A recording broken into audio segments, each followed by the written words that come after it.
بسم اللہ الرحمن الرحیم۔ نمونے کے طور پر تو ایک واقعات ذکر کیے ہیں۔ امام غزالی رحمۃ اللہ علیہ نے اور بھی اس قسم کے واقعات عورتوں کے نقل کیے ہیں۔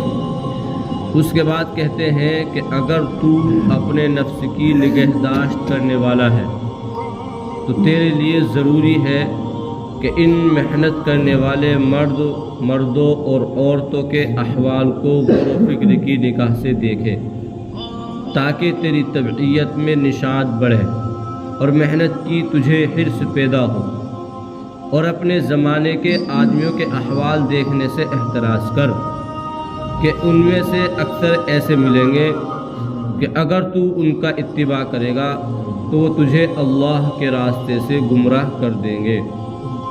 ان محنت کرنے والوں کے واقعات کی کوئی تعداد نہیں ہے، ہم نے نمونے کے طور پر چند لکھے ہیں جو عبرت کے لیے کافی ہے۔ اگر تو زیادہ حالات دیکھنا چاہتا ہے تو حلیۃ الاولیاء کا مطالعہ کیا کر کہ اس میں صحابہ اور تابعین اور ان کے بعد والوں کے احوال تفصیل سے لکھے ہیں، اور کچھ واقعات شارح احیاء نے بھی ذکر کیے ہیں، اور ان کے احوال کے دیکھنے سے معلوم ہوگا تو اور تیرے زمانے کے لوگ دین سے کتنے دور ہیں۔ اور اگر تیرے دل میں اپنے زمانے کے لوگوں کو دیکھ کر یہ خیال آئے کہ پہلے زمانے میں چونکہ خیر کی کثرت تھی اس لیے اس زمانے میں یہ سہل تھا، آسان تھا، اب اگر ان حالات پر عمل کیا جائے تو لوگ پاگل کہیں گے، اس لیے جو حشر اس زمانے کے سب آدمیوں کا ہوگا وہ میرا بھی ہو جائے گا۔ مصیبت جب عام آتی ہے تو اس میں سبھی کو شامل ہونا پڑتا ہے۔ تو یہ تیرے نفس کا دھوکہ ہے۔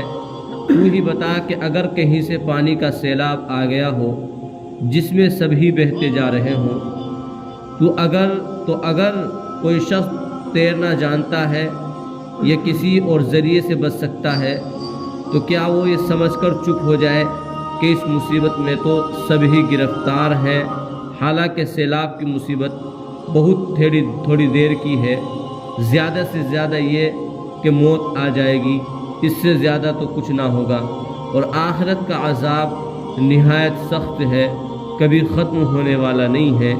اس بات کو اچھی طرح سمجھ لینا چاہیے اور ہمیشہ غور کرتے رہنا چاہیے۔ حضرت ابراہیم ادہم رحمۃ اللہ علیہ سے کسی نے عرض کیا کہ اگر آپ کسی وقت تشریف رکھا کرے تو ہم آپ کی خدمت میں حاضر ہو جایا کریں گے۔ کچھ ارشادات سنے۔ انہوں نے فرمایا مجھے 4 کام اس وقت درپیش ہیں، ان میں مشغول ہوں، ان سے فراغت پر یہ ہو سکتا ہے۔ نمبر 1، جب عزل میں عہد لیا گیا تھا تو حق تعالی شانہ نے ایک فریق کے متعلق فرمایا تھا کہ جنتی ہے اور دوسرے کو فرمایا تھا کہ دوزخی ہے۔ مجھے ہر وقت یہ فکر رہتا ہے کہ نہ معلوم میں کن میں ہوں۔ نمبر 2، جب بچہ ماں کے پیٹ میں شروع ہوتا ہے تو اس وقت ایک فرشتہ جو اس نطفے پر مقرر ہوتا ہے وہ حق تعالی شانہ سے پوچھتا ہے کہ اس کو سعید لکھوں، سعید یعنی نیک لکھوں یا بدبخت۔ مجھے ہر وقت یہ فکر رہتا ہے کہ نہ معلوم مجھے کیا لکھا گیا۔ نمبر 3، جب فرشتہ آدمی کی روح قبض کرتا ہے تو یہ پوچھتا ہے کہ اس روح کو مسلمانوں کی روحوں میں رکھوں یا کافروں کی۔ نہ معلوم میرے متعلق اس فرشتے کو کیا جواب ملے گا۔ نمبر 4، قیامت میں حکم ہوگا وَامْتَازُوا الْيَوْمَ أَيُّهَا الْمُجْرِمُونَ، آج مجرم لوگ فرما برداروں سے علیحدہ ہو جائیں۔ مجھے یہ فکر رہتا ہے کہ نہ معلوم میرا شمار کس فریق میں ہوگا۔ یعنی جب ان چاروں فکروں سے امن نصیب ہو جائے اس وقت دوستوں سے بے فکری سے باتیں کرنے کا وقت مل سکتا ہے۔ اب تو میں ہر وقت ان فکروں میں رہتا ہوں، کہاں اطمینان سے بیٹھ سکتا ہوں۔ حضور صلی اللہ علیہ وسلم کا ارشاد ہے کہ آدمی کا غنی ہونا مال کی کثرت سے نہیں ہوتا، یعنی آدمی مالدار جو ہوتا ہے وہ مال کی کثرت سے نہیں ہوتا، بلکہ حقیقی غنا تو دل کا غنا ہونا ہے، دل کا غنی ہونا ہے۔ حضور صلی اللہ علیہ وسلم کا ارشاد ہے کہ آدمی کا غنی ہونا، مالدار ہونا مال کی کثرت سے نہیں ہوتا، بلکہ حقیقی غنا تو دل کا غنا ہے۔ فائدہ مطلب حدیث پاک کا بالکل ظاہر ہے کہ اگر آدمی کا دل غنی نہیں ہے تو جتنا مال بھی اس کے پاس زیادہ ہو وہ مال کے خرچ کرنے میں فقیروں سے زیادہ کم خرچ ہوگا، اور جتنا بھی مال اس کے پاس ہو اور وہ ہر وقت اس کے بڑھانے کی فکر میں محتاج و ضرورتوں سے زیادہ پریشان ہوگا، اور اس کا دل غنی ہے تو تھوڑا سا مال بھی اس کو بے فکر رکھے گا، اور جتنا ہوگا اس کے ہر وقت بڑھانے کی فکر سے آزاد ہوگا۔ امام راغب رحمۃ اللہ علیہ کہتے ہیں کہ غنا کئی معنی میں بولا جاتا ہے۔ ایک تو غنا کے معنی کسی قسم کی حاجت نہ ہونے کے ہیں، اس معنی کے اعتبار سے تو صرف حق تعالی شانہ غنی ہے کہ اس کو کسی چیز کی احتیاج نہیں ہے، ضرورت نہیں ہے۔ اسی معنی کے اعتبار سے حق تعالی شانہ کا ارشاد ہے انتم الفقراء الی اللہ واللہ هو الغنی الحمید، تم سب کے سب اللہ تعالی شانہ کے محتاج ہو، وہ پاک ذات بے احتیاج ہے، ہر قسم کی تعریف والا ہے۔ دوسرے معنی حاجات کی کمی کے ہیں، اس معنی کے اعتبار سے حق تعالی شانہ نے حضور اقدس صلی اللہ علیہ وسلم کے متعلق سورہ والضحیٰ میں ارشاد فرمایا وَوَجَدَكَ عَائِلًا فَأَغْنَى، اور حق تعالی شانہ نے آپ کو فقیر پایا پھر آپ کو غنی بنا دیا، اور اس معنی کے اعتبار سے حضور اقدس صلی اللہ علیہ وسلم کا پاک ارشاد حدیث بالا میں ہے کہ اصل غنا دل کا غنا ہونا ہے۔ حقیقت بات بھی دل کے تو غنا ہونا ہے۔ آدمی کے پاس کتنا مال ہو اس کی نیت صحیح نہ ہو تو بیکار ہے، آدمی کے پاس مال نہ ہو، مال کم ہو لیکن نیت ہے تو آدمی مالدار ہے۔ تیسرے معنی مال کی کثرت اور سامان کی فراوانی کے ہیں، جس کو قرآن پاک میں یحسبهم الجاہل اغنیاء من التعفف میں ذکر فرمایا۔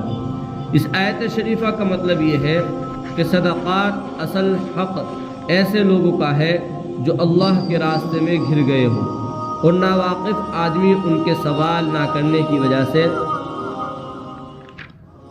ان کو مالدار سمجھتا ہے۔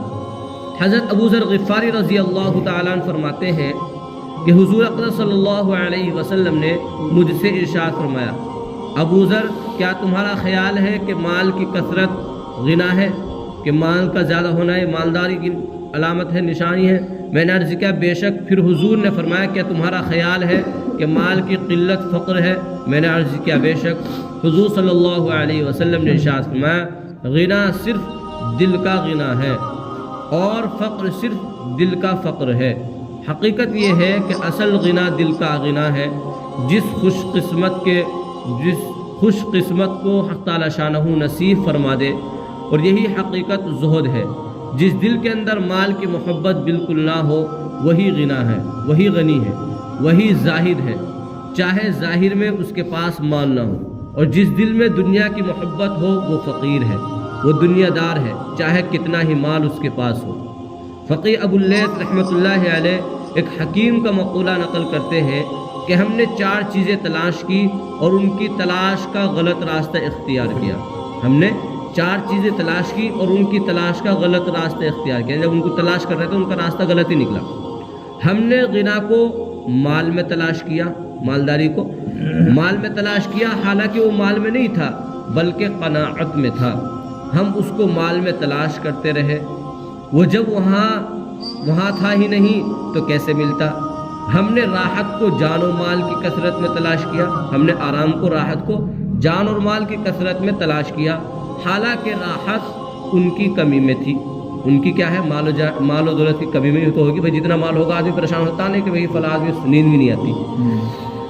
ہم نے اعزاز کو مخلوق میں تلاش کیا، عزت کو کیا ہے؟ مخلوق میں تلاش کیا کہ ان کی خوشی کے اسباب اختیار کریں بس تاکہ ان کے یہاں اعزاز ہو، مگر وہ تقوی میں ملا۔ اور بالکل صحیح ہے، جس قدر آدمی میں تقوی زیادہ ہوگا اتنا ہی اس کا اعزاز زیادہ ہوگا، عزت ایٹومیٹک ہوگی اسے۔ ہم نے اللہ کی نعمت کو کھانے اور پہننے میں تلاش کیا اور یہ سمجھا کہ اللہ کے بڑے انعامات ہیں، حالانکہ اللہ تعالی شانہ کا بڑا انعام اسلام کی دولت اور گناہوں کی ستاری، گناہوں کا چھپانے، یعنی اللہ تعالیٰ نے گناہوں کو جو چھپایا ہے، گناہوں کی ستاری ہے۔ جس کو یہ دو نعمتیں حاصل ہیں اس پر اللہ کا بڑا انعام ہے۔ حضور صلی اللہ علیہ وسلم کا ارشاد نقل کیا گیا کہ جس شخص کا دنیا مقصد بن جائے، حق تعالی شانہ اس کے دل پر 3 چیزیں مسلط کر دیتے ہیں۔ ایک ایسا غم جو کبھی ختم ہونے والا نہ ہو، اور ایسا مشغلہ، یعنی اس کو ایسا مشغول کر دیتے ہیں جس سے فراغت نصیب نہ ہو، اور ایسا فقر، ایسی فقیری جس کا کبھی خاتمہ نہ ہو۔ دیکھو ہر چیز کا نچوڑ ہے نا، حدیثوں کے اندر، قرآن کریم کے اندر سب بتا دیا۔ حضور اقدس صلی اللہ علیہ وسلم کا ارشاد ہے کہ جب تم کسی ایسے شخص کو دیکھو جس کو حق تعالی شانہ نے دنیا سے بے رغبتی اور کم بولنا عطا فرمایا ہو، تو اس کے پاس رہا کرو، اس کو حکمت دی گئی ہے۔